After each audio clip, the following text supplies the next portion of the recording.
नमस्कार साथियों, कैसे हैं आप सभी। उम्मीद करता हूं बढ़िया होंगे, लाजवाब होंगे, दमदार होंगे और पढ़ाई भी आपकी बिल्कुल शानदार चल रही होगी।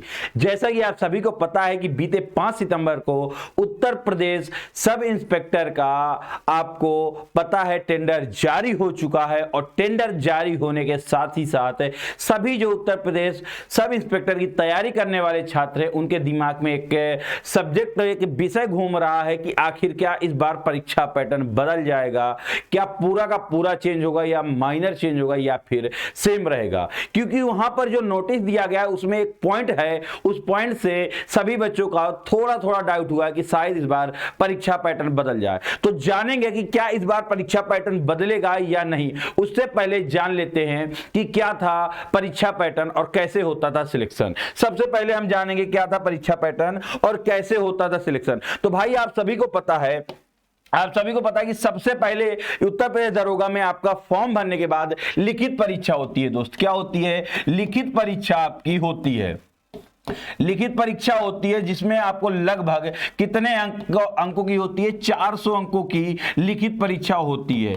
400 अंकों की लिखित परीक्षा होती है। उसके बाद इसमें कट ऑफ लगती है। कट ऑफ से पहले मैं 400 अंक कौन कौन से होंगे वो बता दे रहा हूं आपको। तो हिंदी की अगर बात करें, हिंदी के आपके 40 प्रश्न होते हैं और एक प्रश्न कितने का होता है? 2.5 नंबर का होता है, 2.5 का। और इन दोनों को मल्टीपल करें तो 100 मार्क्स का आपका कितना बनता है? 100 मार्क्स का आपका भाई साहब हिंदी का पेपर हो जाता है। ऐसे ही अगर मैं गणित की बात करूं, मैथ की, तो मैथ में भी मेरे दोस्त 40 मल्टीपल 2.4, 40 ही क्वेश्चन आते हैं और 100 मार्क्स का भाई साहब ये भी बनता है। ठीक है। और इसके बाद अगर यहां पर 100 नंबर का बनता है, अगर इसी के बाद में बात करता हूं रीजनिंग की, तो रीजनिंग का यहां पर काफी बोलवाला हो जाता है क्योंकि मैथ में भी आपको रीजनिंग देखने को मिल जाती है। तो रीजनिंग भी 40 क्वेश्चन है ऑफिशियल नोटिफिकेशन के आधार पर और 100 नंबर की है। उसके बाद जीएस जो है 2 पार्टों में विभाजित हो जाती है। कैसे? 2 पार्टों में। मूल विधि संविधान आपका अलग से हो जाता है। मूल विधि और आपका संविधान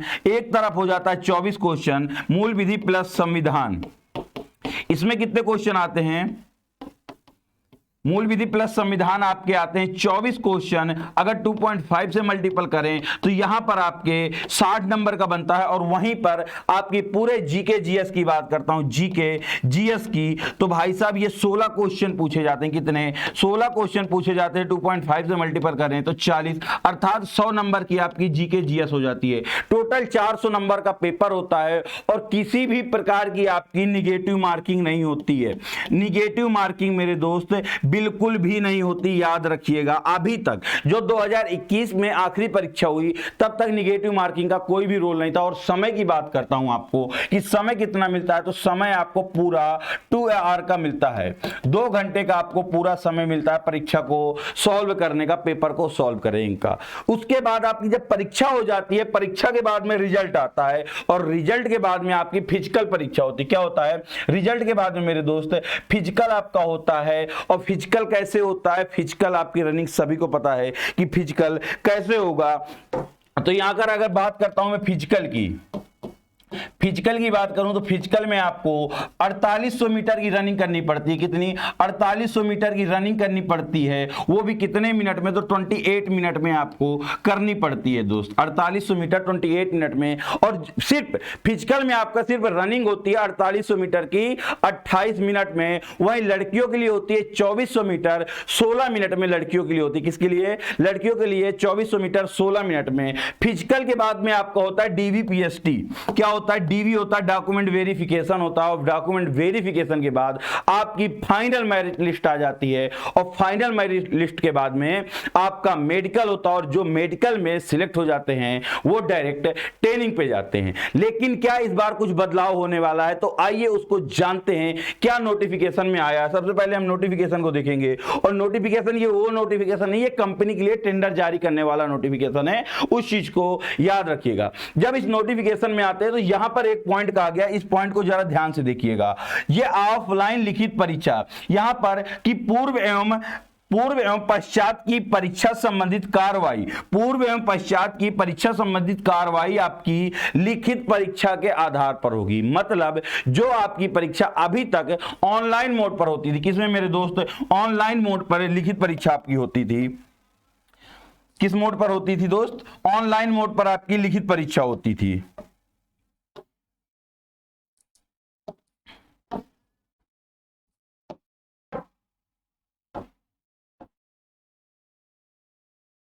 ऑनलाइन मोड पर मेरे दोस्त अभी तक आपकी लिखित परीक्षा होती थी, लेकिन अब इन्होंने सीधा सीधा कह दिया कि जो परीक्षा आपकी होगी वो ऑफलाइन मोड पर होगी। अगर आपकी परीक्षा ऑफलाइन मोड पर होती है, और यहां पर एक चीज उन्होंने और बता दी है, एक चीज क्या बता दी है उन्होंने यहां पर यह भी संकेत कर दिए कि इस बार भी 12 लाख से लेकर के 15 लाख के बीच फॉर्म भरे जाएंगे। लेकिन उस बार भी आपके लगभग 12 लाख के आसपास फॉर्म भरे गए थे और 7.5 लाख बच्चों ने एग्जाम दिया था। इस बार भी संभावना उतनी है, पदों की संख्या भले कम है लेकिन पेपर फॉर्म उतने ही भरे जाएंगे जो कि भर्ती बोर्ड को अनुमान है। इसके आधार पर अगर आपकी लिखित परीक्षा होती है दोस्त, लिखित परीक्षा मान लीजिए कि अगर आपकी होती है तो यहां पर बदल क्या क्या सकता है उस पर ध्यान दे दीजिए।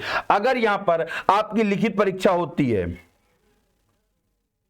अगर यहां पर आपकी ऑफलाइन होती है लिखित परीक्षा दोस्त, ऑफलाइन होती है, अगर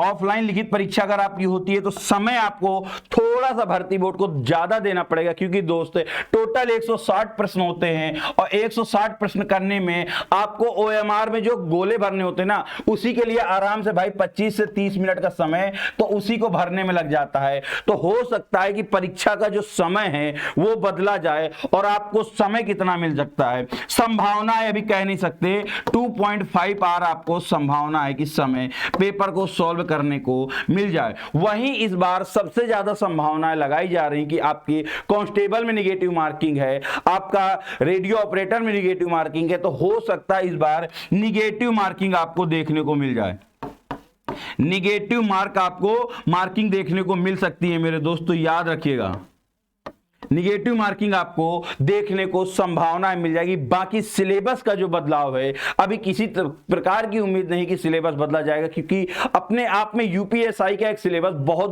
ब्रॉड सिलेबस हो जाता है। तो उम्मीद करता हूं कि आप सभी को वीडियो अच्छा लगा होगा, और अगर आपको अच्छा लगा है और आपने ये सिलेबस समझ लिया है, ये सिलेबस समझ लिया कि अभी आपको सिलेबस यही रखना है, तो अभी से तैयारी में लग जाइए दोस्त, क्योंकि आपकी परीक्षा पूरी संभावना है कि जनवरी माह में करा ली जाएगी। और इतने ब्रॉड सिलेबस को कवर करने के लिए कम से कम आपको 6 महीने तो चाहिए और आपके पास सिर्फ 5 महीने 4 महीने का समय बचा है। तो आज से जी जान लगा दीजिए, मेहनत पे जुट जाइए और इस बार अपने डबल स्टार के सपने को साकार कर लीजिए। ऐसी ही अपडेट के लिए बने रहिए यूपी एग्जाम बाय रिजल्ट गुरु में, क्योंकि हम यूपीएसआई को लेकर के पूरा ध्यान दे रहे हैं। और इस बार यूपीएसआई में सपना है कि उत्तर प्रदेश के हर एक बच्चे तक, जो हर एक बच्चा मेहनत कर रहा है और यूपीएसआई बनने का सपना देखता है, उसको हम साकार करें। तो आपकी क्लासेस भी चला दी गई हैं यूपी एग्जाम बाय रिजल्ट गुरु में, शाम को 7 बजे से रात में 11 बजे तक के लिए। तो क्लासेस जरूर लीजिए और साथ ही साथ वीडियो को ज्यादा से ज्यादा दोस्तों तक शेयर कीजिए, ताकि उनको सभी को ये इंफॉर्मेशन मिल जाए। मिलता हूं अगले वीडियो में, तब तक के लिए सभी साथियों को जय हिंद, जय भारत, धन्यवाद।